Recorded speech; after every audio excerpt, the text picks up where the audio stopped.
Welcome to video number 4. I won't deal with grammar this time. Again, we'll do a video about non-grammar topics. In this case, I'm going to do one on me, or I should say, on the questions that I'm commonly asked. So, the first one is, how long have you been in Kazakhstan? I've been in Kazakhstan off and on since 1998. Which brings me to the second question. Why did you come to Kazakhstan? And to be honest, I didn't want to come. I really didn't. Okay? So I was happy in my little life in Los Angeles.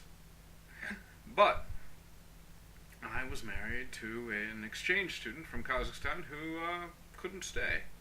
So before we had gotten married, we had called the immigration service and asked if it would be possible to change her visa, and they had said yes. So, and then we found out after we got married that she couldn't. So what we did was we hired a lawyer to write a letter to the Kazakhstani embassy, what was called a letter of no objection, in order to get their permission for her to stay in the U.S., which shouldn't have been a problem because they hadn't paid for her education, and some teachers of Russian organization had, and they actually had no problem with her staying. So, in effect, the reason I had to come to Kazakhstan was a combination of incompetence on behalf of the U.S. government and corruption on behalf of the Kazakhstani government. So, you can say that I was kind of forced into it. So, as it was, I ended up getting divorced from that particular woman. It didn't work out, but we had both started relationships before the end of that relationship. So she with her former boyfriend and me with one of her former classmates. Go figure that one out. So she got pregnant from her boyfriend, and I got her former classmate pregnant. So once I had a kid, I had to stay here because the mother of my child does not wish to leave because she's a typical Kazakh who is sort of close to her family. So, and people may ask, well, why do you have 2 children? Because we agreed to have a second child so that the first child would have a full brother or sister, because a half brother or sister is like an enemy. So, next question. Why don't you work with elementary or beginning students? And that's because I feel that they demand too much. They expect to move too fast, and in general, students here, not all, but most, do not do homework. So, at the beginner and elementary level, students need to do an awful lot of homework. There's not really a sort of natural acquisition process that can get past those initial stages, not unless the person is totally immersed in an environment that uses the target language. Coming to me for 3 or 6 hours a week is simply not enough. So I've tried working with elementary and beginner students before. I don't speak Russian well, but I speak enough of it to translate the basic things. But I've never found that students really felt that they were getting value for money. They weren't moving any faster than they would have with a local teacher. In fact, at the beginning level, I don't feel that students should be in a classroom environment at all. They should sit down with their books and get some vocabulary and some basic grammar. Why are you in this really ugly office in this really ugly building? Well, the this building has a sort of history with me. This was the first building that I came to, except for my apartment and obviously the airport, when I first came to Kazakhstan. So when the government of Kazakhstan decided to screw me back in 2009 by freezing my bank accounts and changing the visa regime, because they were having financial difficulties, even though I wasn't cheating on my taxes or anything, and because there was a backlash against foreigners, the government used that to say amuse the local population. So I had to spend several months in Kyrgyzstan, and when I finally got back to Kazakhstan after having closed my previous school, which employed several teachers, I decided to work alone, and I came to the place that was, shall I say, most familiar to me. It's simply, shall we say, a touchstone. And luckily there was space available. I rented the space, and I've been here ever since. So this is my 6th year in this office, and I have no plans to leave, no matter how ugly it is. When something breaks in my room or in the communal area, I fix it. Yes, my neighbors are a bunch of gopniks, and you locals will know what that means. But that's just the way it is. If you want to pay more for a pretty environment, then go for it. I'm not renovating any more space. It is what it is. Back at my previous 2 offices, I paid a lot of money and spent a lot of time renovating, and I had to leave those, so it was a waste. So somebody else gets my nice renovation, and I've got nothing from it. So you can see that everything I need is in this office: boards and bookshelves, and obviously my video shelves, for those of you who know how crazy I am for film. Okay, why are you such an aggressive person? Well, I used to be a really nice guy. Okay, I still consider myself to be one of the best people I've ever known. I am truly a good person, but I am not a nice person anymore. So people hire me to teach them. Okay, and then they feel disappointed when they don't succeed. But part of my teaching methodology is to push students. Okay, and at times I make students repeat things until they get it right.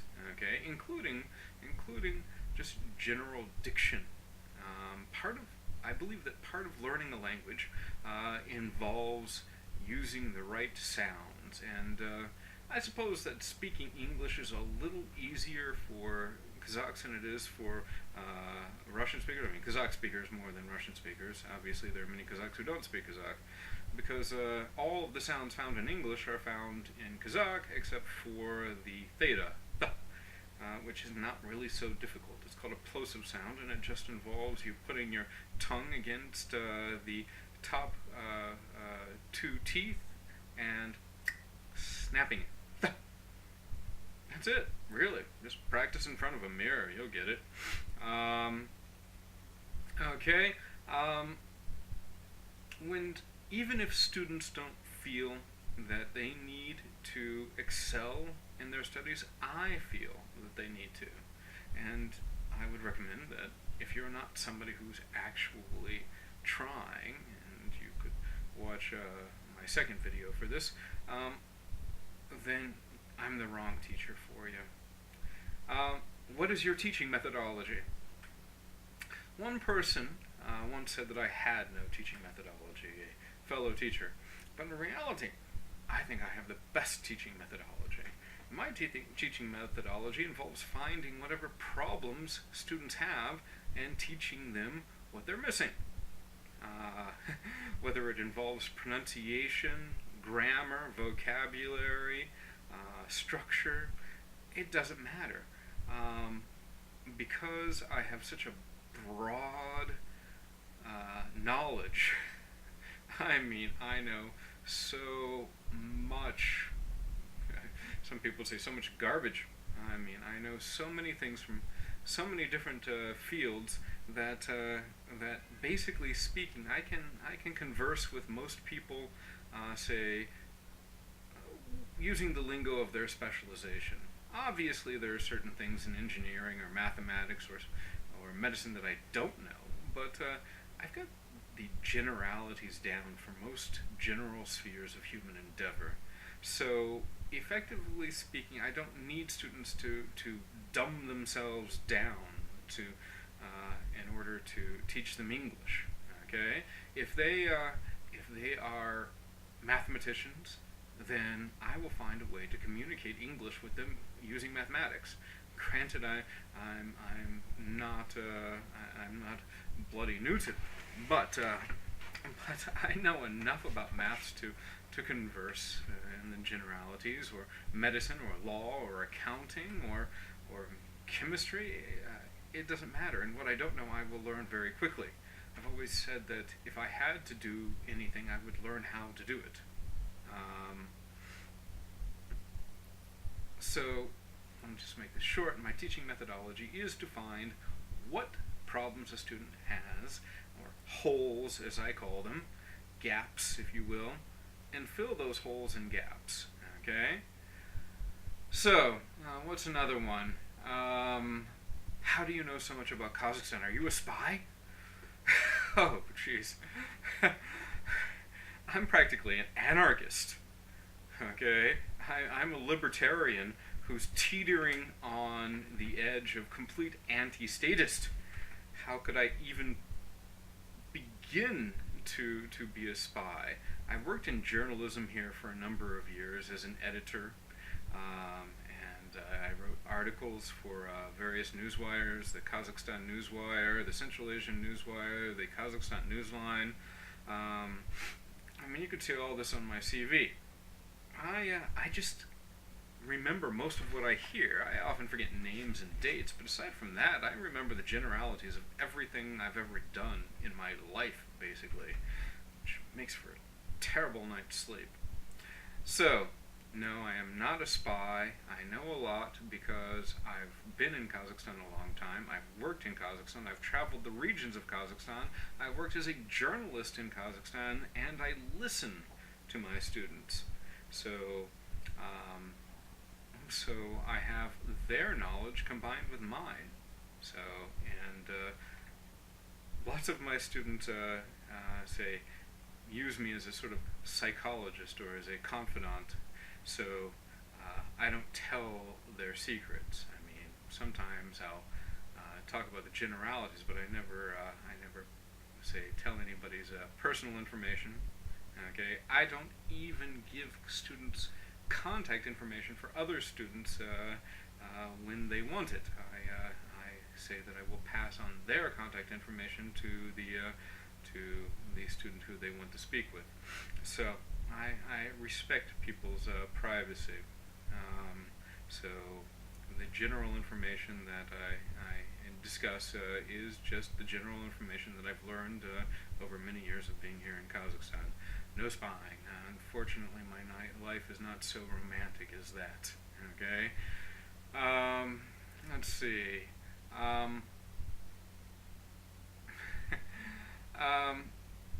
If you have such a problem with the government of Kazakhstan, why do you stay here?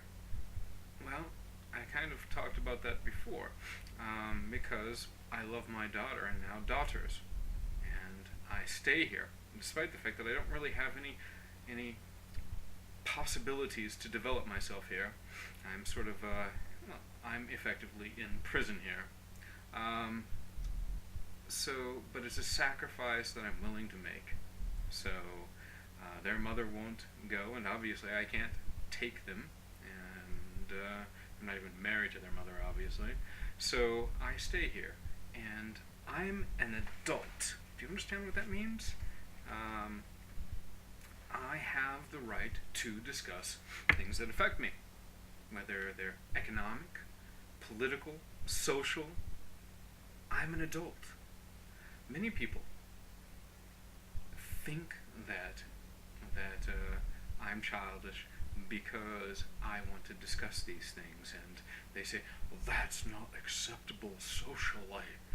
Well, the truth of the matter is that they are the children. They want to remain in basically kindergarten for the rest of their lives.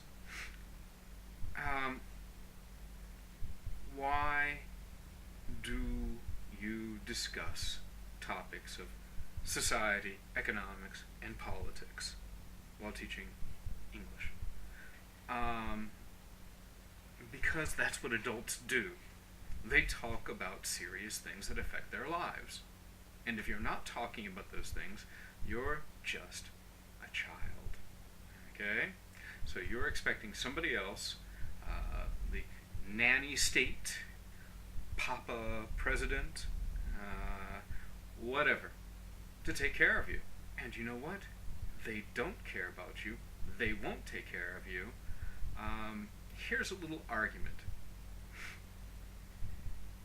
You pay taxes, and yet, if war comes, you're sent to fight. And you say, why should I pay taxes? The government says, well, we have to pay for national defense. Okay, war comes. They take you, they take your son. In Israel, they take your daughter too. So, effectively speaking, these people have stayed out of the argument, okay, and they get what they deserve. Would I ever fight for somebody? Hell no. I mean, my daughters, obviously, but not a state, okay? Because I really don't see that there's any reason to hurt anybody who hasn't directly hurt me or other people. I mean, there's the issue of crime and punishment, obviously, but the fear of a group hurting you, that's just silly. Okay, I have no fear of people hurting me. Okay, so if you're an American, don't you support the American war machine? No, I don't. Okay, not that anybody in America listens to me. Okay, I have no control over what other Americans do. I don't think that most Americans want war. I think that America is a society that's got out of control. It has had so many years of war. It has built up such a large military. It has collected so many war machines. It's like the movie His Girl Friday. A gun has utility, it must be used. Well, that's effectively what the U.S. military is. It's utilitarian, it must be used. I don't believe any longer that the people of the U.S. are in control of their government. No more than the people of Kazakhstan are in control of theirs. I know this is going to step on quite a few toes, but effectively speaking, this gets back to the issue of why I discuss these topics. Because this is what adults do. They have conversations about those issues that affect them. Politics, economics, society. Why do you use so much fucking profanity? Well, I don't when I teach kids, and I rarely teach kids, okay? So I only teach children whose parents I know, because then the parents know who I am, okay? I don't bring up adult topics around kids, at least not too much. I mean, it's hard to stay away from adult topics because children are curious about these things, and if you're not talking with your kids about politics, economics, and society, then you're cheating them of most of their education. So I use a lot of profanity because profanity gets the point across. It's a way of showing, say, approval as it were, self-approval of what I'm saying. I've always joked that for Americans, the word fuck is like the word smurf in the Smurfs. So, how you fucking doing today? I'm doing smurfy. I mean, I'm doing really fucking smurfy. Okay? That's just how Americans talk. More than that, ironically enough, studies show that very intelligent people use a lot of profanity, so I must be a fucking genius. Okay, in the last question, why do you insist on being called Jack when your name is Bryce? Well, quite frankly, I was born without a name. There was nothing tattooed on my buttocks. I was given the name Bryce by somebody who turned out not to be my father, a 40-year lie that really, really hurt me when I found out a couple of years ago. And I've truly never liked the name Bryce. I spent a lifetime defending it. Before that, I spent a lifetime, or at least 15 years, defending the name Junker. Can you imagine growing up with the name Bryce Junker? Okay, with the J, Junker. Okay, so it was horrible. When I was 15, I finally changed the last name because I was clear that the guy who I thought was my father, who obviously wasn't, and he seemed to have done that then, but I didn't. It paid no attention to me, so I changed, hoping that that would get his attention. It didn't. I still kept the name Bryce because I guess I was used to it, but upon finding out after he died that he wasn't my father, I decided that I really, really hated the name Bryce beyond toleration. So I prefer to be called Jack. I like the name Jack. It has positive associations for me. I've even asked my eldest daughter if she liked her name Isabella. If she wanted to change it, I would be okay with it. I chose the name for her because I wanted to be able to say Isabella Bella. Like Isabella Beautiful. But if she doesn't like it, I would expect that she would change it. I think that we should choose our own destinies, even to the point of changing our names, if that's what we feel we must do. So, call me Jack. Bye.